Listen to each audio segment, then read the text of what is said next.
Hello, everyone, and thank you for joining me for another restful episode of true, scary stories to help you fall asleep. Today, we're going to be reading true private investigator horror stories. I hope you enjoyed them. I would also like to thank Nightmare Ronin for reading the first story in this video. The link to his channel will be in the description down below. Make sure to go check it out and give him some support. He's a great narrator and I really like what he does. So, anyways, without further ado, lay back, relax, and enjoy these true, scary stories.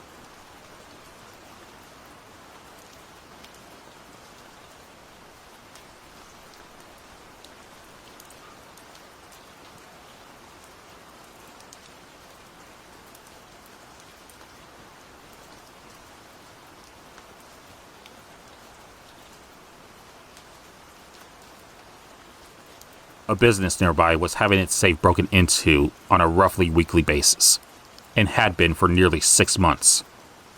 The owner had attempted to stake out the back room where the safe was located numerous times, had a security camera installed, and yet nothing was coming up. At this point, he brings us in. We installed an additional 2 cameras in the back room and duplicated the feed on the original one. Come 3 a.m. a few nights later, I got a movement on the cameras. One of the ceiling tiles was lifted and placed aside, followed by a hand sticking a piece of cloth over the original camera. Over the course of the next 5 minutes, while the police were on their way, a ladder was unfolded from the ceiling crawl space, and one of the local hobos, and I know there are nicer terms, but this one fits best given his looks, climbed down, neatly keyed in the safe code, took a few $100s, and then reversed course. There was no sign he had been there before the police were even halfway there. It turned out he was assessing the crawl space through a loose board nearly 100 meters away, taking the modest amount from most of the shops in the complex and then living it up on booze and drugs for a few nights before repeating the cycle. He was eventually caught, but he led us and the police on a merry chase to get him. Edit for the people in the comments. We never discovered how he was getting into the safe or get the code, but our best guess is that he managed to watch it being entered by the owner from his hiding place in the ceiling.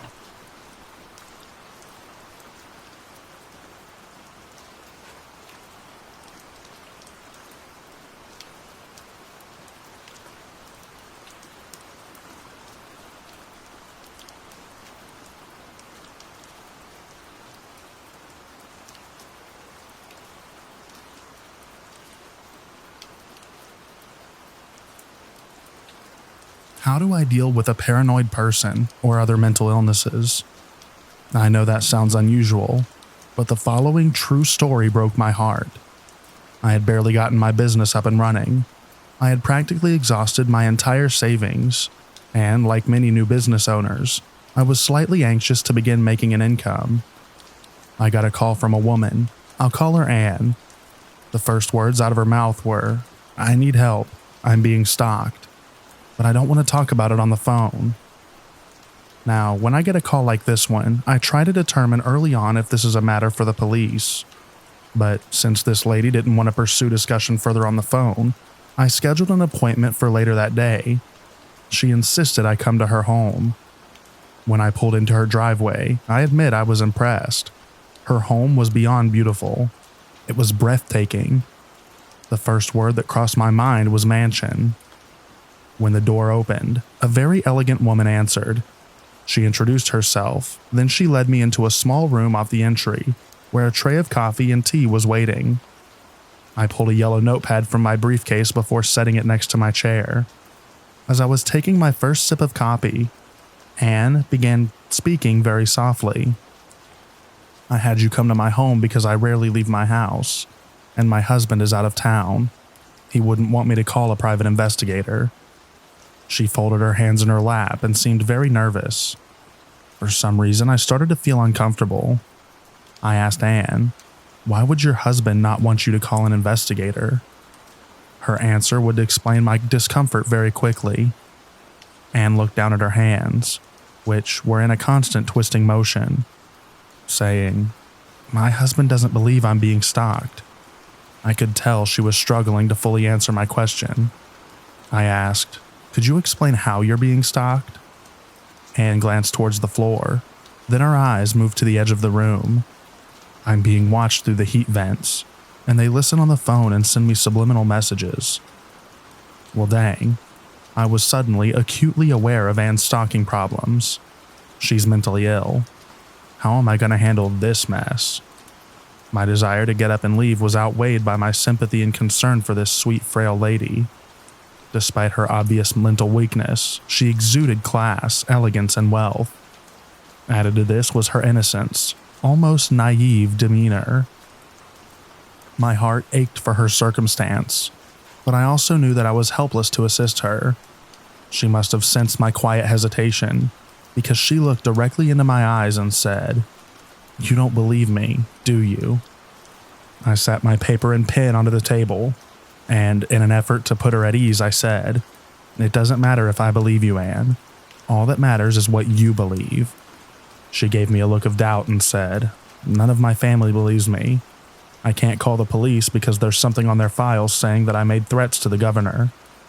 Let me remind you that this story is absolutely true. The only thing changed is the client's name. Oh my God. Then Anne added, "All I did was call the police and told them to warn the governor that he was being stalked. Now I'm on some list." Tears were slowly dripping off her chin.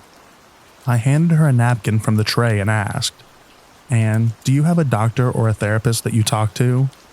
She looked embarrassed and said yes, but my husband doesn't know I haven't been going to my appointments or taking the medications. I don't like how they make me feel. I had picked up my paper and pen and was packing it into my briefcase. Anne seemed very nervous. She pulled a checkbook from her pocket and said, "Look, I just want you to maybe watch my house. I'll pay whatever you want." I needed the business so bad, but I said, "Anne, nothing I can do will help you." She asked if I would refer her to a colleague. I very carefully explained that any PI who accepted her case would be stealing from her. She seemed to be very down when I stood up to leave. She stood up to walk me to the door. As I reached for my briefcase, she said, "Wait, I want to show you something." I sat my briefcase down, not knowing what to expect. Anne was wearing a beautiful, delicate white blouse. She unbuttoned the top couple of buttons, revealing several deep, long claw marks. I was aghast. It looked so painful. I was embarrassed by my own reaction of horror, but I honestly couldn't help myself. "Oh my God, who did that to you?" I asked Anne while I tried to regain my composure from the shock of what she had showed me. I repeated my question. "Anne, who did that to you?" As she rebuttoned her blouse, she said, "I don't know. It happens in my sleep when I'm home alone." At this point, I was feeling very much in over my head. I was disappointed in myself. I almost always know what to say or do. Not this time. I hugged Anne gently and promised her that I would call her by the next day to see how she was. As I walked to my car, my heart felt so heavy. I genuinely felt helpless. As soon as I got to my office, I called the director of our state's PI licensing board. I was fairly certain I knew the answers to my questions, but being so new to the business, I needed reassurance. I wanted to know if there was anything that I could do to help this poor woman. The answer was no. Private investigators are subjected to the same rule of evidence and duty to confidentiality as lawyers. I wasn't even sure what I wanted to do for Anne. Call her husband? All I was sure of was that I didn't feel right about her being alone in the mental condition that I witnessed. But in the end, I couldn't do a thing. I did call her the next day and encouraged her to contact her doctor and start back on her medication. In conclusion, I want to say this. Over the next few years, I would regularly receive calls from mentally ill people seeking help for what they perceived as them being threatened or violated in some way. The small population of these individuals have exhausted their local police department and their families and are searching for help anywhere they can. And so far, They're simply not being helped. Thanks for letting me tell this story.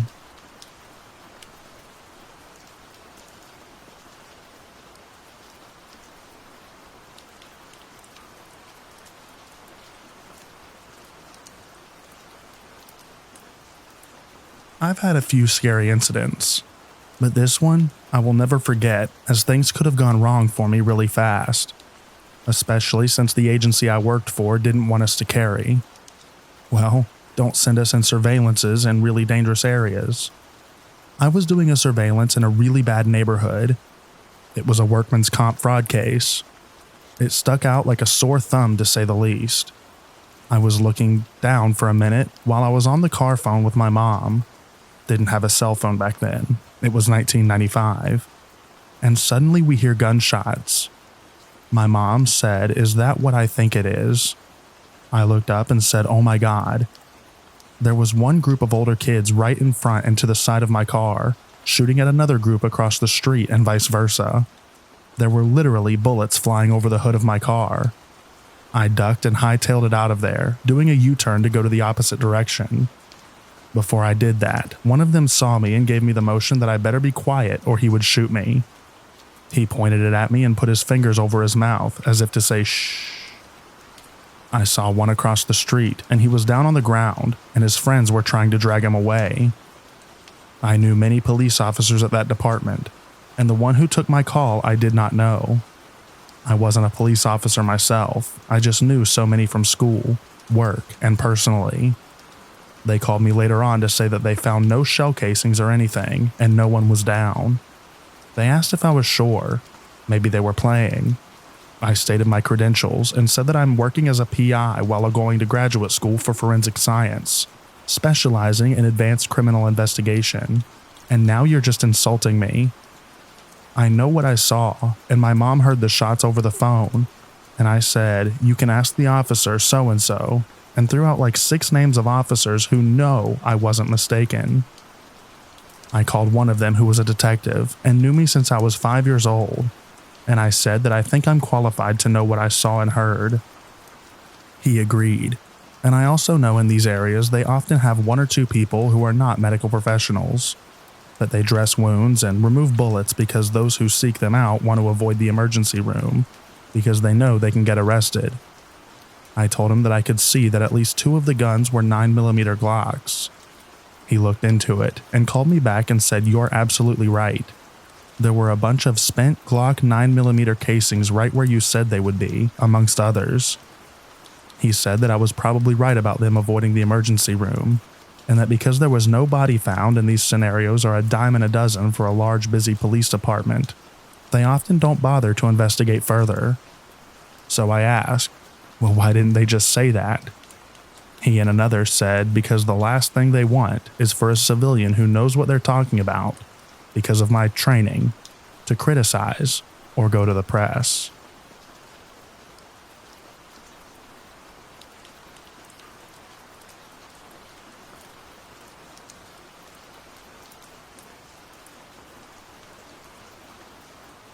I was hired by a client to place her husband under surveillance because she feared he was being unfaithful. The client traveled out of town, leaving him home alone.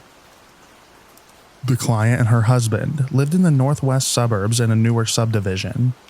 I was able to park in the driveway of a newly built home that was not yet occupied and started my surveillance of the client's husband. I remember this night distinctly. It was Halloween night, and I remember thinking, where are all the trick-or-treaters? Looking back, I realized that this was a new subdivision, not many occupants and not many children. In any case, as with many surveillances, nothing happened.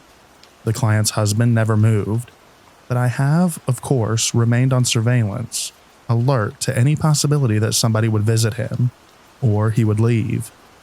As evening turned into night, this new subdivision became pitch black. I could barely see the client's home approximately 50 yards away. For late October, this was pretty mild eve, and I had rolled down the window to enjoy the weather. Now, when I'm on surveillance, I regularly end up listening to talk radio. That night was no different, but because it was Halloween night, what I ended up listening to was scary Halloween stories. Just about midnight, I was listening to one particularly disturbing story. Suddenly, I heard a slight rustling to my left. I froze, ears alert, waiting to hear that noise again. My eyes darted to my rearview mirrors. My first thought was somebody was trying to sneak up on me. Wouldn't be the first time. Most often, it's our heroic suburban police officer out to catch a burglar. I waited and waited, but nothing.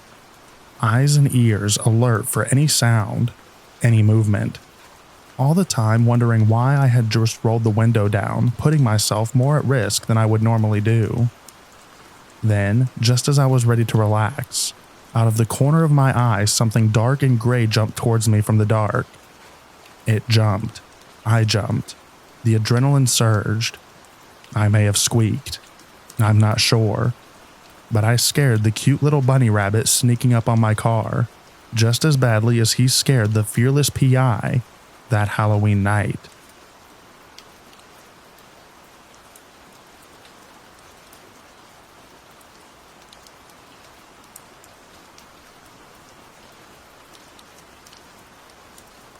The summers are fairly cold up here, but at least there's no snow. I'm sitting in my office finishing up one of my previous cases. Just general reports left. Lots of paperwork. Boring stuff that seems to cause the world to drown in a cacophony of summer insects. The tedium is broken when my phone begins to ring. I pick it up, only to hear the voice of one of my closer PI friends on the other end. We chat casually for a few minutes. Mostly just me trying to get my mind off of the writing pains in my wrist, but it's obvious that he's called for a reason. He explains that he's been on a missing person case. A small boy around the age of 4. His mother and father had divorced a few years ago, and his mother is currently holed up here in my area. The boy has apparently been missing for quite a while now. The police had been contacted first, but they turned up nothing. After a week passes with no sign of a missing person, you kind of have to start assuming the worst. Nevertheless, we're usually the last resort for these cases, so my buddy goes asking around, and apparently he manages to dig up a couple of accounts, saying that the kid was seen boarding an olive green SUV with a woman looking to be in her early 30s just hours before his disappearance was reported. Nobody thought to note the license plate. His dad, my friend tells me, had left his son home alone for a half hour or so to run out for groceries. Why he didn't take his son along with him, I don't know. At first I thought it might be deliberate, like he had for some reason done it on purpose. Of course, the human brain works weird sometimes, and dumb little human errors are always possibilities. I can only imagine the grief that must be felt after realizing one of those tiny bursts of idiocy may have caused something so heart-wrenching. Long story short, he matches the description of the woman. Short, mid-30s, long brown hair, overall rather average looking, to a fair amount of other women. One sticks out though, the boy's mother. The child's father had been granted sole custody of the kid. Apparently the kid's mom had a little cabin out here, which she would regularly visit and spend days worth of time in without alerting her husband. And whenever she was back home, she'd either be asleep or out somewhere. So my buddy says he wants to team up for this one, split the pay. He's in a slightly larger town, and the closest one to mine, but that's still a good 5-hour drive. Since he still has a few leads over on his end, he wants me to check out the mother, see if anything comes of that. It appears to me at this point that the case is pretty cut and dry, so I accept. He emails me the address and a picture of the kid and his mother, and I finish up my paperwork before setting off. I drive around, semi-lost for a few minutes before I finally catch sight of the gravel road that breaks through the wall of bark created by the forest's border. I glance down at my phone and sigh, placing it into my pocket. Guess it was stupid to expect this to be on Google Maps. Now, I always despise having to go into the forest. As I begin to slowly pull down the path, towering green giants blotting out the sun overhead, I'm starting to regret taking this case. The gravel slowly turns to dirt, and the small break in the tree line slowly begins to disappear at my back. It's dim in here, dense pines doing a good job of casting an impenetrable veil of shade over the woods. Now don't get me wrong, The Canadian boreal forests, and this one is no exception, are absolutely stunningly beautiful. Birds chirp their cheerful tunes.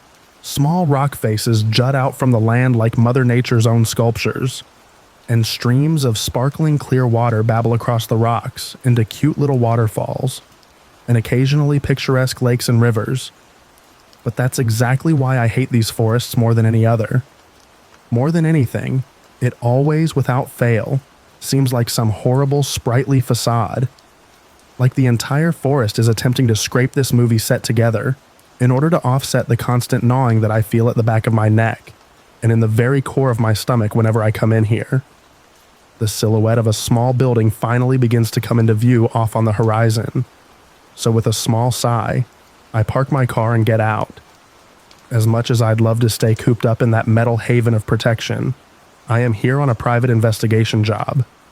I do have to remain relatively covert. That's not happening if a car just suddenly pulls up onto the front lawn of your isolated cabin. As I get a little closer, I begin to notice that something is off about the trees. I can't place exactly what it is. They just seem strange somehow. The path eventually opens up into a small clearing, a makeshift wooden gate sitting at the end of the path. It's not stopping anybody as there are no walls on either side of it. Its only purpose seems to be presenting a tattered no trespassing sign. Past the gate is the cabin. It looks to be in surprisingly good shape, and from the outside appears rather modern. In front of it is a small patch of grass, which acts as a parking space, and a few areas in which it's been worn down by tires. The tracks leading right to the gate, and the path I've just come down. Slowly but surely, my eyes drift up from the patch of grass to the car that's been parked in it. My heart suddenly beginning to dance around in a mixture of joy and dread. Not surprisingly, it's an olive green SUV. I pull my camera up to my face and peer through the viewfinder. The SUV.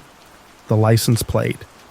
I snap a picture of each. Slowly but surely, the frame drifts over to the cabin. I snap a picture. And it's at this exact moment that I realize the front door has been wide open this entire time. I go quiet on instinct, the surrounding area suddenly feeling like it's been hit with a blast of cold air. Then I hear it. A faint humming coming from inside, soft like a woman's voice. Once I hear it, I suddenly become unable to stop hearing it. It's a haunting, drifting tune, equal parts melodic and eerie. Every once in a while it stops or skips a little bit, as if its source is running out of breath or having voice cracks. Before I really even know it, I'm taking a step forward. I know it's a stupid idea, but my legs are moving faster than my mind. Just a little peek, I tell myself. Just one peek to satiate my curiosity. That's it. The cabin looms over me as I get closer. The grass crunches under my feet until finally, just barely, the inside of the building begins to come into view. I stop dead in my tracks. Branches.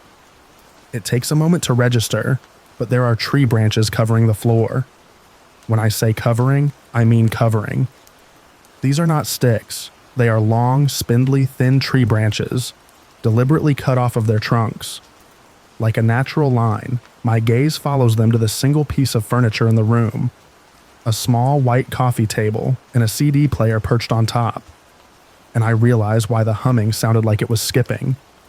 The trees around me suddenly feel like they're closing in on every side, like the earth below my feet is trying to swallow me whole. I don't take another moment to sit and deliberate on it. I just book it out of there as fast as I can will myself. I launch towards my car, slam the door shut, put it into reverse, and punch it out of there. That place simply felt wrong. The first thing I did was contact the police. I sure as heck was not going back there, but there was no way I just going to let it sit there like that. They investigated and were just as weirded out as I was, but ultimately didn't turn up anything of use. The house was deserted, save for the sea of branches, the white coffee table, and the lone CD player. The SUV too was near pristine, not unlike a new car. Investigations continued for a while, but it was more or less a dead end. Nobody ever returned to the cabin. My buddy's leads never panned out either, and the child's mother suddenly went missing as well. No, this isn't a messed up joke. We never found any of them. In the end, things unfortunately had to be called off.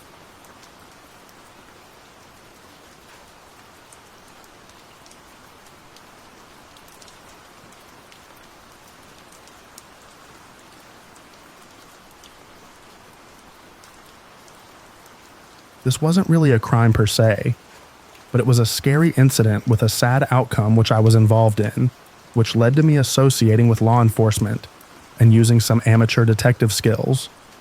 Long story short, last November I came across a neighbor lady dying in her yard while I was walking my dog. She was lying half under a tarp wearing a sweatshirt, leggings, and sneakers. Her face was expressionless and pallid, her eyes and lips barely open.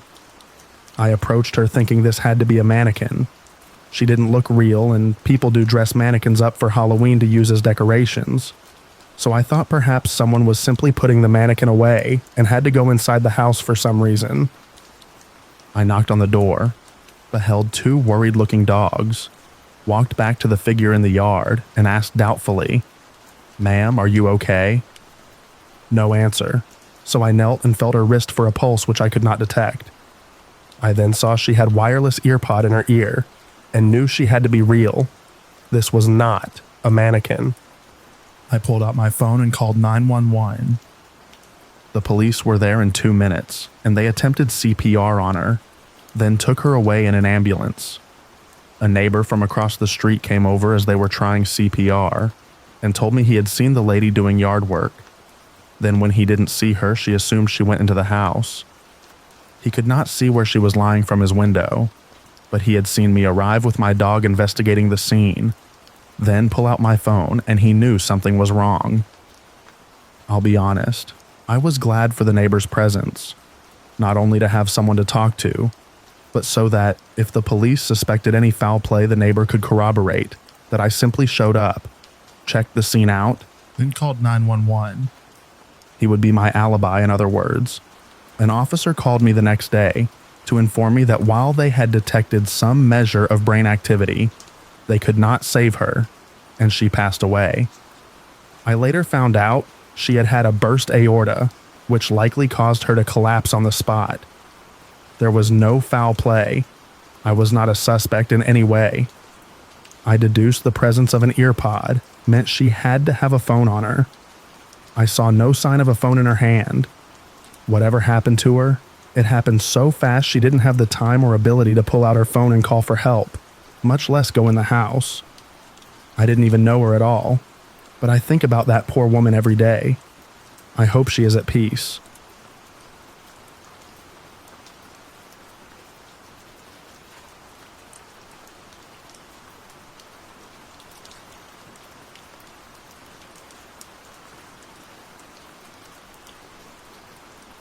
I have two that come to mind. I was investigating a death that was ruled a suicide by the police, but this kid's family and friends could not accept it. The official story was that this 20-year-old kid had been rejected by a girl, climbed to the very high roof of a local cathedral, and jumped to his death. Not even close to what actually occurred. I learned he and his friends had a habit of doing stupid, dangerous stunts, including car surfing on the highway, climbing billboards, towers, and anything else challenging. Turns out, he simply left a late-night party slightly intoxicated, thought it would be fun to climb 100 feet of construction scaffolding to the roof of the basilica, and peek over the edge. Problem was, the ledge was copper-clad and the roof was wet. He slipped and fell. The scary part for me was having to climb a 40-foot extension ladder off the 50 scaffolding to get to the roof area of the basilica, all while carrying 30 pounds of photo-video gear to document the scene. About 3/4 of the way up, the ladder slipped a bit, and I thought I was done for. I did some serious praying to sweet baby Jesus and his golden nook of divinity, and made it up and back down safely. The other that really stays with me was getting shot and chased while trying to pick up a bail jumper with a buddy. I didn't do this often, but helped a friend out who did when he needed it. It was supposed to be an easy pickup little woman, about 5'5", 120 pounds. Just a flight risk who didn't show up for court on a drug possession charge. Well, turns out she didn't use the address she posted under any longer. In fact, the sleaziest bunch of meth heads I've ever seen did, and they didn't take kindly to being disturbed. We rolled up quietly about 2 a.m. on a Sunday morning near a double-wide mobile home in the country. It should have been called Crackhead Estates the way the place looked. We were almost to the front deck when a very large and obviously agitated Rottweiler came out from under the trailer and started after us. We were cut off getting to our vehicle up the road, so we ran towards an old barn to try and away from the dog. The mobile home door flew open and someone started shooting in our general direction, not even taking time to aim. I could hear bullets hitting the side of the barn as we ran inside. It was dark and we were tripping all over junk as we tried to find an exit. We finally kicked out some rotted boards at the back to escape and ran into the woods, hearing gunfire the whole way. Luckily, the dog had a long chain on it and couldn't follow, but as we were running, more people were coming out with more guns. We circled around to the field across the road and tried to sneak past the drive to our car. Would have made it too, but the damn dog was unchained now and heard us, started barking and running, and the people in the yard started shooting again. There was no way they could see us, but they just kept shooting. We finally reached the car and took off, stopping at the first phone in town to call the police and explain what happened. They were already sending a deputy out to see what the shooting was about, and the dispatcher sent another to get our info. We were later called to testify because it turns out the gentlemen living there were selling weed and crack and had a rather large amount of it stashed under the mobile home. It's one of the few exciting times I had as an investigator. Most of the time it's just boring surveillance, record searching, or report writing.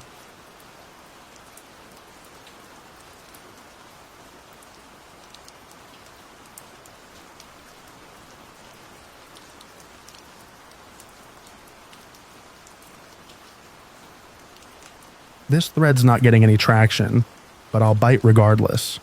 I'm not a private detective, but I like solving problems and am good at finding things. Sometimes I'll have someone talking about something and will offer help or something. I won't ever do too much, as in if there's any serious inconvenience to me. Now, there were a couple of stories I was involved in over in India when I lived there, mostly familial drama. There were some gnarly bits, but nothing severe actually came of them. Back home in the UK, I got caught up in a quite famous 20-plus-year-old missing persons case. I knew someone connected to the family, where some pretty creepy stuff happened, but it's still actively being looked at by the police. I just Googled it and it's still on the net, including a Reddit thread which I'll go and look at now. My inquiry was a much more informal look at it. I wasn't actively looking for the people, and would have not taken that on, but it was more a case of familial drama, which got kicked off after the event. The creepy stuff happened within the family. That's about all I'm going to go into about this one. More recently, I helped a friend figure out if her SO was cheating on her while abroad. It was quite easy to figure out, but horrendously difficult to find hard conclusive evidence for. However, the creepiest one is certainly one that's not mine. It's one of my mom's. My mom lives back in India, and since I left, she's rented out the downstairs as a guest accommodation. We usually get young women staying for a few months while they're at the local colleges from all over the country. We've had a few odd ones, and one certainly takes the cake. First, I should mention that this girl I'm going to talk of succeeded a long-term tenant we had, the only distant family relation who stayed over. My mom had kicked her out for being a right twat and trying to murder her boyfriend across town. She was never a good tenant, but had recently survived an assault, and my mom kept her on sentiment and tried to help her through. This girl was total nuts. While sweet and very nice to my mom, she was apparently a totally different person downstairs. She did put the other tenants off, but never in a way that would inconvenience anyone else. She suffered from some form of social disorder, I'm sure, and she would hide away and run from the first sign of contact. Long story short, her roommate read her diary one time and ran up to my mom. In it, apparently, the girl had scrawled all these names over and over again. In it, she was going by two other names with totally separate identities and histories. One was a 5-year-older woman, who had been married into India from Pakistan and had been moved around by the family to different cities for unclear purposes. The other was a girl about her age who'd suffered an assault and was part of some cult. Important to note that this girl obsessively washed herself with cold water, and that was apparently a part of this cult thing, as was the consumption of a few substances, which I don't think we could ever pin down, and something to do with snakes. The girl had a ton of rope with her in the room. Anyway, my mom, being a little too interested in the weird, casually mentioned that in conversation after skimming through the diary until she came back. The girl turns pale and excuses herself and whatever, and my mom calls her parents and asks them if the girl is on any medication since she's been a bit sick lately. In the ensuing conversation, she asks them about where they're from again and drops some of the names from the diary, including some hotel names the girl had mentioned in the diary. The girl disappeared a few days later when my mom was away for the week, and the family had left a message that she had to go home because of some issue or the other back at the house. When my mom gets back, she calls them, but the numbers are continually off, so my mom files a report with the police for avoiding rent and some other minor things. Since she's in the hotel business and has friends in it, my mom checks through records at places at the most recent places the girl had written about. Some were very out of the way, and not places you'd know until you were actually there. Few results came through. No one by the family's name had ever been there, including the family name. But there was an account of a girl being beaten in one of the rooms one night by an older man in a party of 4. Different name, could have totally been another party, but it could have been the girl in question. Funny thing is, the girl had hidden a piece of notebook paper in the kitchen downstairs, which we found sometime after. It almost got thrown out, in which she'd written down a number. My mom calls the number and asks for the girl. It's a guy on the other end. Turns out it's her husband. She was apparently 5 years older than said to us, and had been whisked away from him by her family and never come back. They'd met at a hotel after she had been beaten by her father, and had run away with him, not the hotel in question, and then had been taken away by her parents. My mom put in an additional report, and the guy said he'd update his. My mom told me about this sometime after it all blew over, and things were back to normal. I have my theories, but it's not something I've thought over all that much. But still, pretty creepy, wouldn't you say?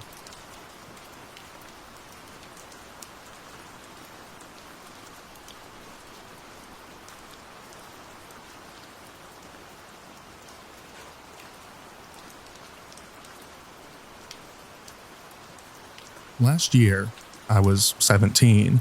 I pretended to be a private investigator just for fun, and my neighbor gave me $10 to go look for his missing cat. I guess he just wanted me to have some fun, and I was just fooling around, and I was pretty sure I wouldn't find anything. But dang, did I find something. At the bottom of my street, there was an old abandoned retirement home, closed a couple of years after I moved in. I went there first and found a blood trail leading into the place. There wasn't a lot of blood, but just enough that it could have been cat's blood. Case in point, the building was being used by some druggies that were hiding their operation. Just some weed, meth, and coke, and a couple of guns. After seeing that, I crapped myself because I was only going into the whole PI thing as a joke. I anonymously tipped off the police who raided the place. Apparently, one of the guys accidentally attacked the cat, who started to wail loudly, and he was scared people would come to investigate. He couldn't bring himself to kill the cat, so he dragged it inside and forgot to clean the blood away. It was one of the most thrilling, yet terrifying things that I had ever gotten myself into. But hey, at least the cat lived, and my neighbor got her back.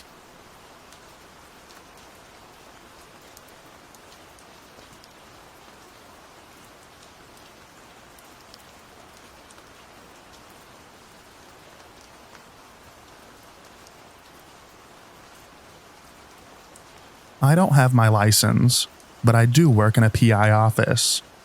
I'm the only administrative staff member. It's basically me and my Vietnam vet boss and a Ron Swanson, April Lugit type of situation. A story he told me recently comes to mind. He and his partner were once hired to sweep a house and look for any valuables. They agreed to the case before knowing the full extent of the damage to the home, because the lawyers were willing to pay well, and our caseload was small at the time. The home was owned by a man who inherited a large fortune because his father had invested in a little movie that went on to become one of the biggest horror franchises of all time. The son never worked a day in his life. He had a big mansion out in the boonies. No one ever saw him or his wife because they spent all of their time inside. The home was now empty because he was nuts and murdered his wife and their dog. He was serving life in prison, and the family's estate needed the home cleared. When my boss and his partner got in there, they realized how bad it was. For years, this guy and his wife had been shooting up drugs in the house. Every square inch of the mansion was covered in trash. After binging on drugs and alcohol, the two would puke and then just cover the vomit with trash and leave it there. The same went for the dog crap and pee. This went on for years. In addition to the puke and animal waste, there were needles littered throughout the trash. My boss had to buy hazmat suits to sweep the home and look for valuables. Apparently, there was a ton of diamond and gold jewelry just thrown right in with the filth. At one point, they found a table behind a door that was missed by the forensic crew, completely covered in the wife's blood from where he had mutilated the body. They also found an entire room full of a many $1,000 kiln and ceramics supplies, all untouched. I guess the guy decided that he wanted to become a master potter before quickly abandoning that pursuit to become a murderer. They could only access the home through one exterior door that wasn't blocked. When they eventually walked around the exterior of the home, they found that the guy had purchased himself a shark cage. As in, he decided he wanted to become a shark photographer. And ignoring the fact that he didn't live right on the ocean, bought a shark cage and stuck it in the yard. Eventually, people started to invade the grounds and steal stuff from the home. And one day, the shark cage just disappeared. This is the first one that came to mind, because it just escalated so much as he relayed the story to me. It's hard for me to tell a lot of these stories because of our confidentiality policy. But if I think of any more I can tell, then I'll edit this. My boss has other crazy stories from working private security for Paris Hilton, Snoop Dogg, and the Girls Gone Wild guy. And we have a few instances of having to serve papers to crazy people. Trust me, this job is never boring.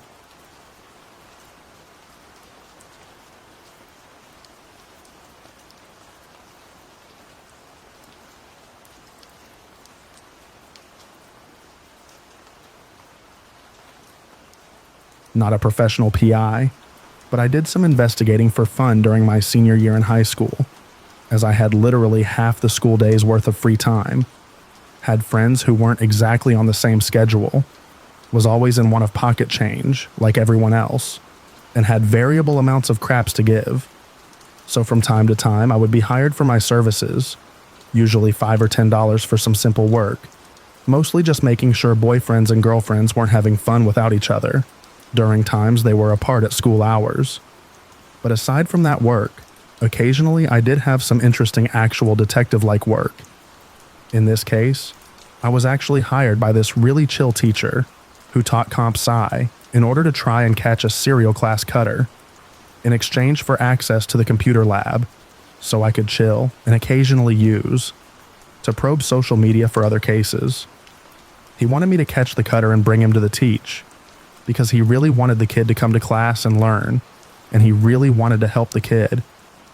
Also, he didn't want administration to catch the kid, as that would just screw the kid over more. So I accepted the case.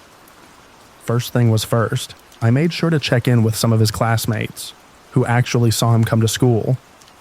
In exchange for some gum, they told me when he'd come in, and the names of some kids he hung around.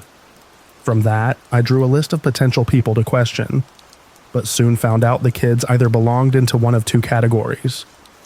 Category A involved mostly normal kids, who went to school and did their thing. From these kids, I kinda got the gist of mapping out the perp's normal schedule, had he chose to attend class, and from his schedule, I came up with a potential theory for the perp's motive. You see, this kid was a supposed overachiever and was Korean. This meant he was probably pressured by his family to overachieve in all of his classes, and judging by his schedule, he was overloaded. He was only a sophomore, and yet he was already taking calculus and 2 AP courses. He was also overloaded on 5 classes with his elective of computer science.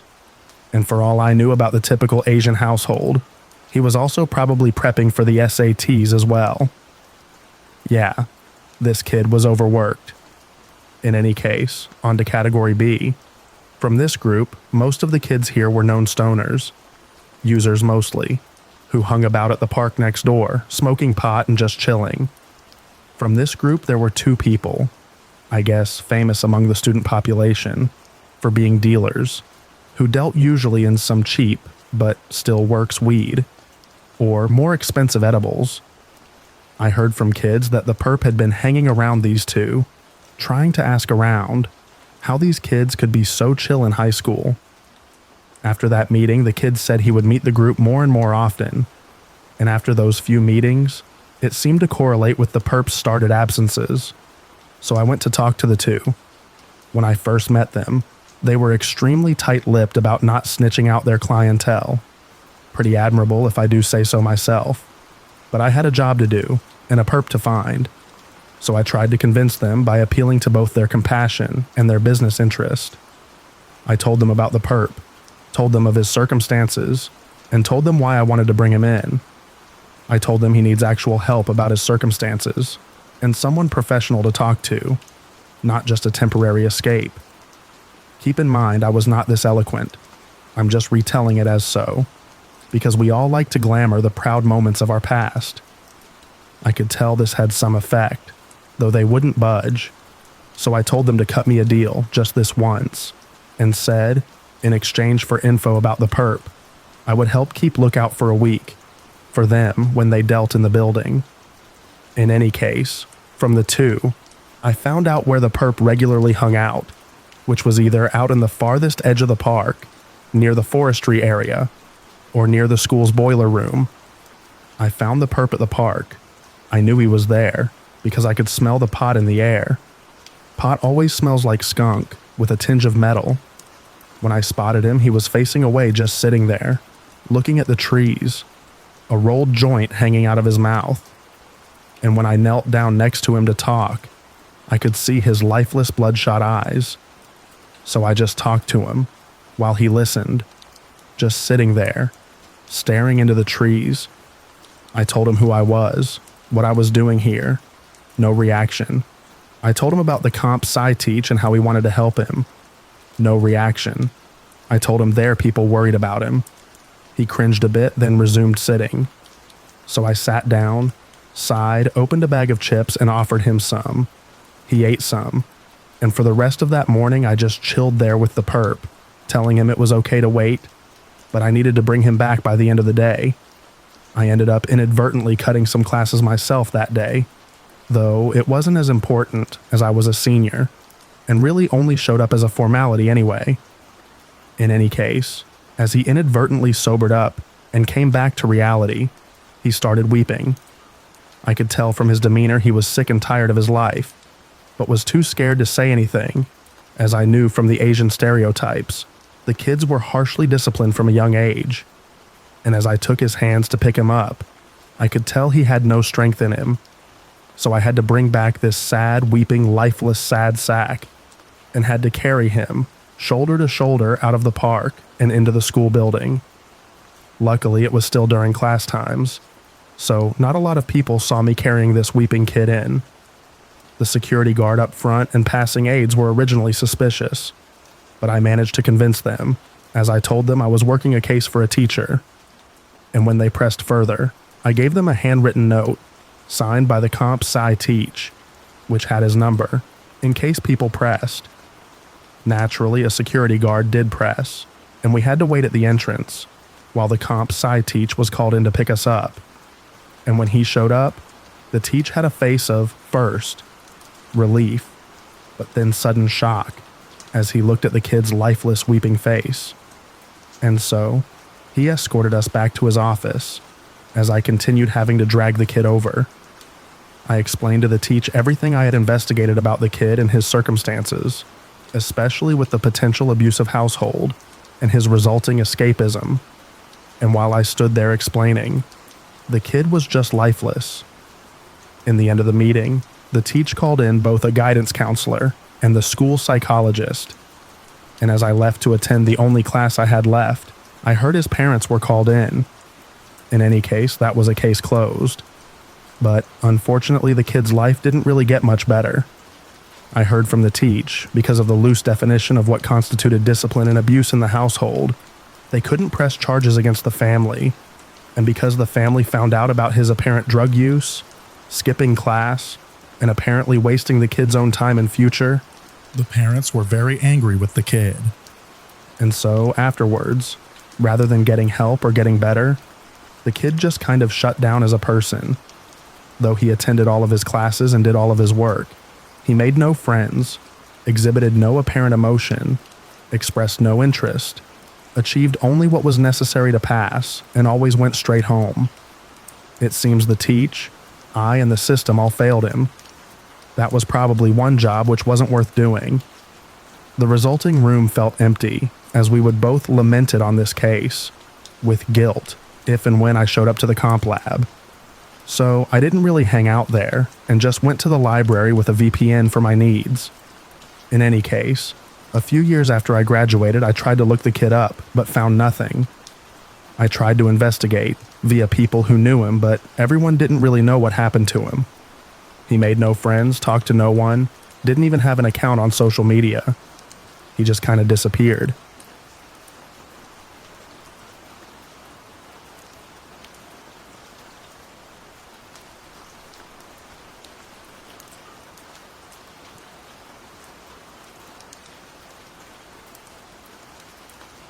I'm not a PI, but I did have cases in both middle and high school.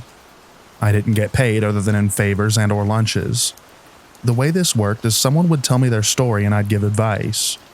This ranged from school stuff to love and even revenge advice once in a while. They'd have to decide whether or not to do it themselves, since I wouldn't do anything to stop or make them do whatever. Well, this was one that ended in revenge. A guy who's a player comes to me on the bus ride home and asked how to get revenge on his 3 ex-girlfriends, who all dumped him when they found out that he was dating all of them at the same time. I tell him he deserved to take his lumps, and he was an idiot for dating 3 popular girls at once. He shouldn't try to take revenge on any of them. Well, he didn't listen to me, and went about getting payback on his own. He also didn't do the favor I asked. About 2 weeks later, all 3 of the girls come to me to ask how to get payback for him on his payback. They buy me lunch, and one does a small favor for me. I tell them a good revenge plan. 2 out of the 3 go about my plan, and I get to sit back and watch the train wreck of events unfold. He gets publicly humiliated for the next month. The last girl goes back to dating him.